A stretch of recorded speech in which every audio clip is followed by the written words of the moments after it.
So, Ruben Amorim has been announced as the first ever head coach of Manchester United. Everyone before him has been a manager. So, his role is going to be a little bit different. He's going to be working with Dan Ashworth, Jason Wilcox, Vival, Omar Barada to build his team. Ten Hag used to have veto power, transfer power, but it looks like Ineos are taking the responsibility of transfers, and Amorim is here just to focus on coaching. And I think that's a really good thing.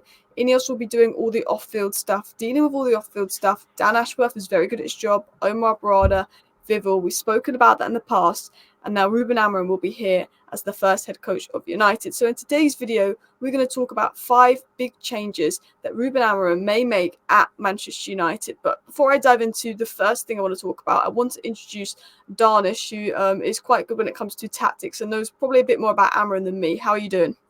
Good, thank you. Yeah, it's been a wild week. We had Ten Hag at the start of the week, and now we have Amorim. So I've just been watching loads of his sporting team. Really, Yeah, I can imagine.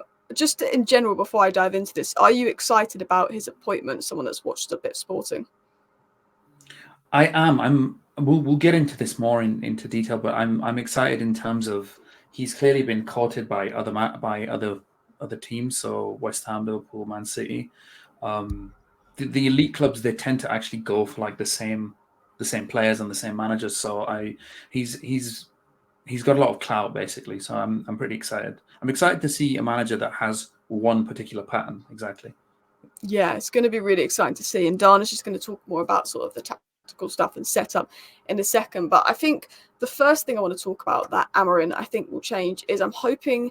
One, he seems to be a manager that's adapted to key exits. Sporting is a selling club. Sporting have sold key players like Nunes, Paulinho, Mendes, Agate in the past. And once they've been sold, he's had new midfielders in, new fullbacks in, and he's managed to get those new midfielders and fullbacks playing well. The system seems to be getting the best out of the midfielders, out of the fullbacks. And I think him being a head coach, if Ineos can get recruitment right, will work really well because he gets the best out of the players. And I think there's been question marks around Ten Hag misprofiling players, not getting the best out of certain players. Like even Rashford, the other game, was practically playing as a right back. He was so deep on the right-hand side, and everyone knows Rashford's sort of better on the left when he's closer to goal. And I think one of the biggest question marks around Manchester United has been the midfield. Casemiro has not been the best the last year, but everyone knows he's a good player in Casemiro. That's maybe the role doesn't help him. I think Maino's such a talented player, but I think we're not getting the best out of him. I think Agate was utilised wrong in the Tottenham game, in my opinion. And I think the one thing that excites me the most about Amorim is he's had multiple midfield pivots, whether it's been, João Mario and Paulinho or Nunes and Paulinho or Agate.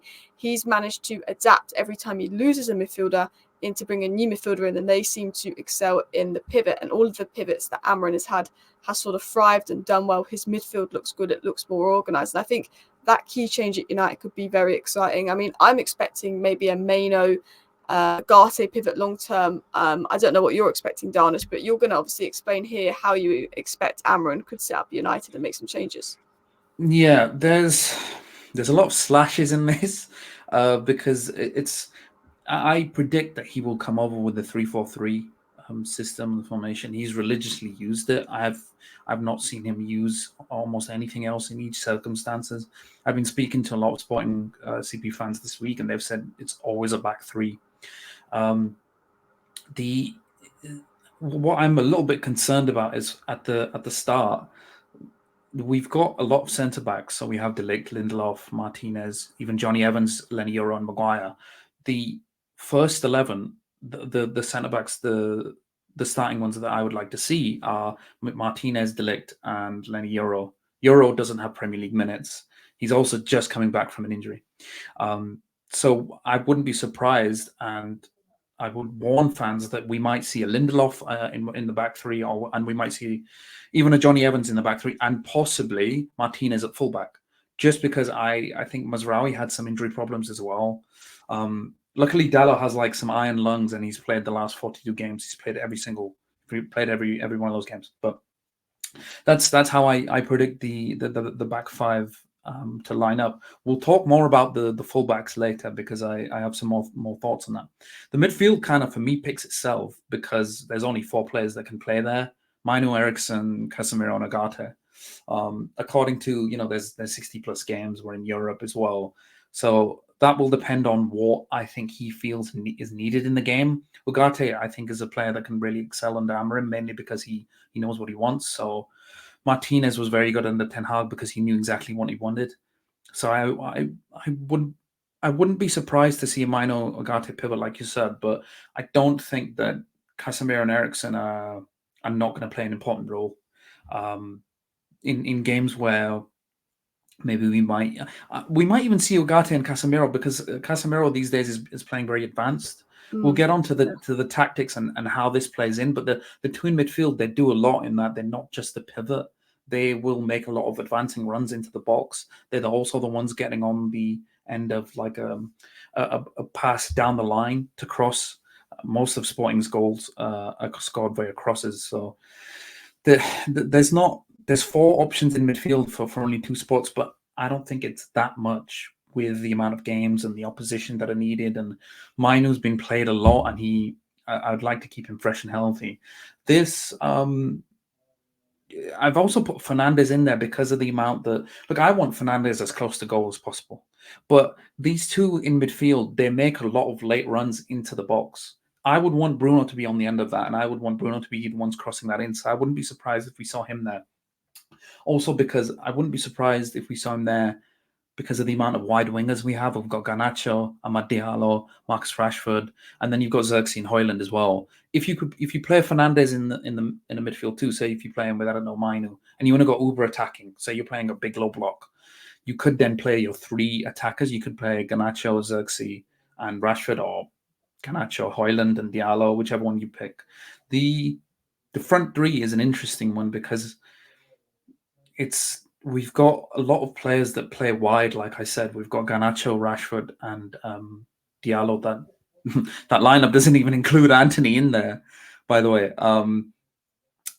But they're not the forwards next to the central striker. They don't play wide a lot. I see them go wide, and it's important for them to go wide in the attacking pattern. But most of what they do is to stay inside and drop deeper for the ball or drag a marker out. And I've seen Rashford do this plenty of times. Always this season, I've seen him do this plenty of times. So I don't think that's a problem for him to play there. If you play Fernandes on the left, there's going to be Diallo and Garnacho fighting for one spot, but one of them is going to miss out. So luckily, there's a good amount of attacking depth that United have, and luckily there's a lot of games for them to spread. I just hope that the minutes that they play, they don't get disgruntled. But I think that we're likely to see Ugarte, Mainu, Fernandes on the left, Rashford on the right, and then either one of Højlund or Xerxes. I would not be surprised to see Rashford centrally either tried out. The most amount of career goals he's ever caught was under Ten Hag when he played as a central striker a lot. And a lot of the film, a lot of the Sporting games that I watched this week and yesterday, a lot of it was based on Gyökeres sort of muscling defenders out of the way or dragging centre-backs very close to his own half. I feel like Rashford is the only one with the physicality to do that. I think we'll get more onto the tactics of how important it is for the left and the right forwards now. I want to stress the amount of Sporting Lisbon games I watched, probably about 70 or 80% of the goals that were scored in this manner. Were scored in one way, very much was one automatism, one pattern that they score. And it's always the Sporting Amorim Sporting team, they play a lot in the opponent's half, which is good. I think the best teams in the world, they control games, and you can see their centre-backs pushed up really high. The back 3 are basically pushed up in the opposition's half. So when a fullback gets it wide, so I think here it's Katamo. So imagine this is, I don't know, Mazraoui. A forward on the same side, so say that's, I don't know, Diallo. He comes across to then link up with him. What this does is it drags a fullback out wide because he has to go to Katamo, and then it drags another either defender or a midfielder, of course, to Trincao. And that creates, you can see that space between Trincao and a player, and a defender and a centre-back. Yeah. That creates a space in the half space for a midfielder to run in behind too, for Morita to run into behind. So it's about creating a half space where in between Katamo and Morita is there. and that comes from Trincao coming wide right. So imagine if Trincao is Diallo, or imagine if it's Rashford. Basically, what you're doing there, an opposition fullback has to pull out to where a Sporting fullback is, and then another midfielder has to drop to where Trincao or say Diallo is. So then you've drawn two players across to one side, and that creates a space and a gap between the fullback and the centre back for Morita to drive into. So this is like a lot of these runs that we'll see. This is the space that they've predominantly created, and this is how they find success. We might see Ogate in that position a lot. This is just the 3-4-3 really, but that is honestly predominantly the way they create space. So it's always to find that space in between the centre back and the full back, get to the byline and cross it into 4 or 5 players into the box. So yeah, this is again, it's creating that half space in between the centre back and the full back that's highlighted. They just find differing variations and differing ways to do that. So I spoke about the forward, the right forward next to the central striker. In this case, it's Gyökeres. By the way, I'm sorry if I'm saying that right. I think some people have said Gyökeres. Gyökeres, yeah. Okay, fine. There we go. Yeah, it's Gyökeres. I don't know which one's right. I'm going to go with Gyökeres just because you said it. So Trincao is dropping as close to Sporting's defense as possible, and he receives from the back three here. So imagine this is Diallo. What he does is he drags Chukwuemi with him. So he drags the defender with him, and as he receives from the defense, he can then turn and then play it to Gyökeres there.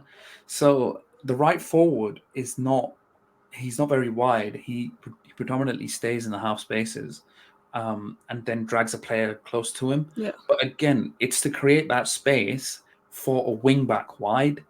Now, a forward can come into it as well. I expect Højlund to do Gyökeres' role and link up. When Trincao plays it to Gyökeres, 2 centre backs go to close him down. It doesn't work. Hey presto, that ball out wide goes to the fullback. The fullback then can get to the byline and then once again cross. There's 4 players in the box. One of the players tends to be the opposing fullback as well. So to summarize, it's always under Sporting, it's been that half space between the centre back and the fullback, and you use 2 players to drag 2 players out with you, and then a player darts into that space. That can be, in a United way, that can be Diallo and Dallo to drag 2 players wide, and then it could be Ogate into that space, or it can be Mainu into that space. But I can't stress enough, probably almost all of the goals that I saw were done this way. Some of the others were across the Gyökeres, or Gyökeres just being a complete nuisance into the box and then thunder blasting it from 30 yards in. But it's this pattern was very rehearsed, and there's differing variations of how Sporting got there, but it was always through this way. It was crosses and cutbacks.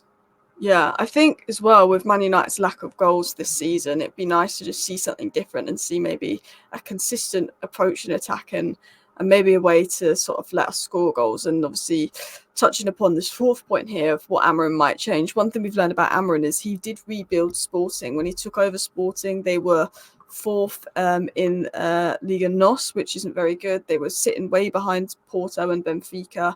They weren't in a good spot, and he took them over. They still finished 4th the season he took them over, because he took them over in March of that year. I think he played 9 games, but then he got his summer, and then in his first full season, he won the Liga NOS, winning 42 games, winning 32, 7 draws, 3 losses. But goals for, you look at 82, goals for, goals against 28. They were probably not as good defensively in their first season, but then there was a lot of sort of improvements.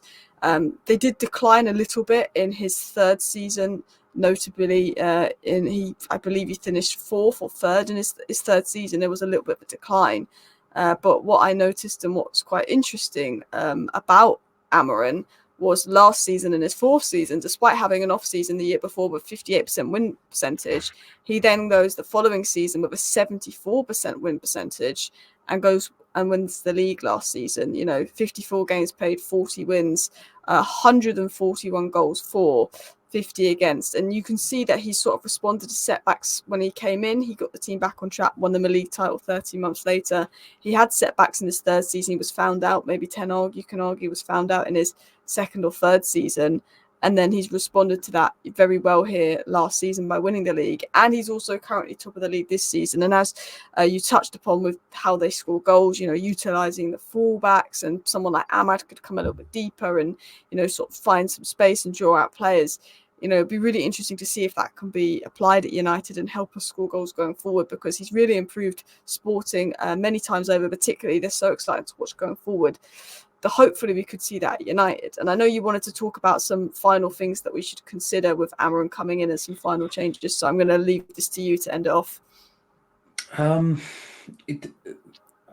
mentioned it sort of briefly, but I think that we will see the first signings will be a fullback, just because they do absolutely everything for Amorim systems to work. They're very crucial. You've just seen the patterns. They drag a player out and they provide width and they provide crosses and cutbacks, and that's really crucial to what Amorim does. So I'd be very, very surprised if we don't see a fullback, possibly two, come in, just because Luke Shaw keeps getting injured. Malathi has been injured for I don't know how long. He was injured for an entire season last season, and he still hasn't played this. Crazy. Would you like any left back? I like Ait-Nouri a lot. I really like Ryan Ait-Nouri, and I really like Ryan Ait-Nouri because I keep thinking, well, Wolves have got PSR on their heads, and they'll probably have to sell key players. If you need a fullback, go ahead and get him. He's played minutes in the Premier League as well. But I can't stress enough, I think they need one, maybe two more fullbacks. And the other thing I'm thinking of is I just hope that there isn't one of our forwards that gets disgruntled with game time. We already saw Amad Diallo kind of get ticked off because he got a good start to the season under Ten Hag, didn't get played for a few games, and then he looked quite miffed coming on against Porto. I hope that's not the case for him under Amorim. But then again, I'm not really sure it's Diallo that needs to worry, to be honest. I think he'll thrive under Amorim. It's more so Garnacho who. Garnacho is I think he's a future talent. I think he's a future star, but he's very much a wide winger. Give it to me. I'll make something happen. I'll take 2-3 players on. There's a lot of shouts coming from, could we see wingers be a left wing back or a right wing back? I wouldn't be surprised if we try that out.